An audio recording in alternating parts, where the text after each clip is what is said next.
North Korea is reported to be rebuilding its long-range rocket launch site following the collapse of last week's summit with U.S. President Donald Trump.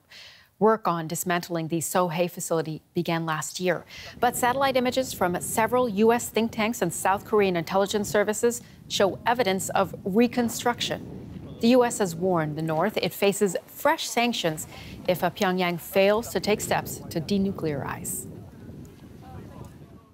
Reuters correspondent Josh Smith is following this story in Seoul. Hi, Josh. So U.S. and South Korea analysts, they've been looking at this satellite imagery.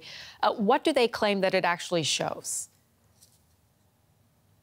So they say that in the images, they began to see activity in just the week or 10 days before Trump met with Kim Jong-un last week. They started to see not only a halt in some of the dismantlement that North Korea had started last week or last year, but actually reconstruction of some of the facilities at this satellite site.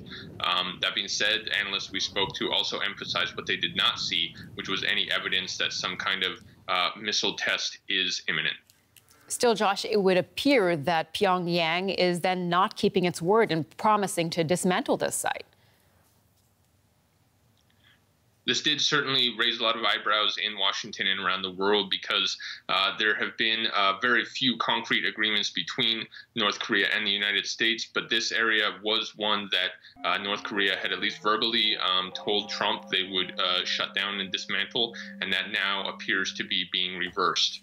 So after the failed summit, do you see this as another setback for negotiations on denuclearizing the Korean Peninsula? U.S. Secretary of State Mike Pompeo said on Monday that he's hoping to send another team of U.S. diplomats to Pyongyang soon to try to restart talks. With this context of this new development at the missile site, it does mean that those diplomats may face greater hurdles than they would have otherwise. So talks will continue between Washington and Pyongyang, but what about North Korea's neighbors like South Korea and Japan, who are directly threatened by the North's missile program? What do they think of these efforts to negotiate? South Korea's President Moon Jae-in has been one of the biggest supporters of engagement with North Korea. He was dealt something of a body blow by the failure of the Trump-Kim summit, and this latest news on the rocket site there will certainly cause him more problems as he tries to reach out.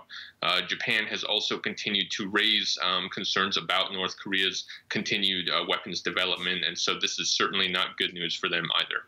All right, Reuters correspondent Josh Smith in Seoul. Thanks for bringing us up to date.